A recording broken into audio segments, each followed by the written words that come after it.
Magandang umaga, Pilipinas. Live mula rito sa Pag-asa DOST, si Harry Bayona para sa Panahon TV Express. Patuloy na kumikilos palabas ng kalupaan si Bagyong Santi. As of 6 a.m. ito huling namataan 40 kilometers west ng Iba, Zambales, Taglaypon, lakas ng hangin na 120 kilometers per hour at pagbugso na abot naman ng 150 kilometers per hour.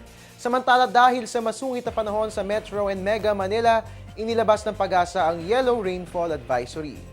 Kapag sinabing yellow, asahan po natin ng 7.5 to 15 millimeters na mga pag-ulan o sa makatuwid, walang humpay ang mararanasang mga pag-ulan.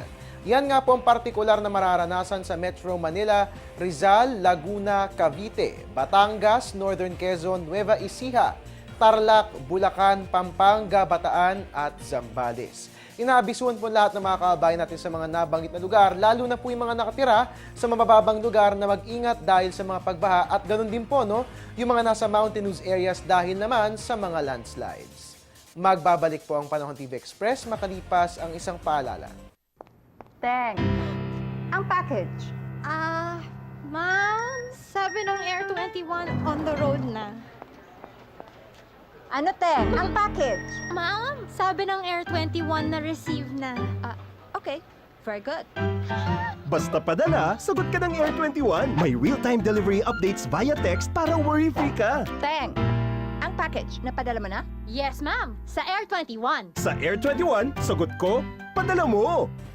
At yan po muna ang latest mula rito sa Pag-asa DOST. 7:34 mga kababayan, ayon sa Philippine Standard Time.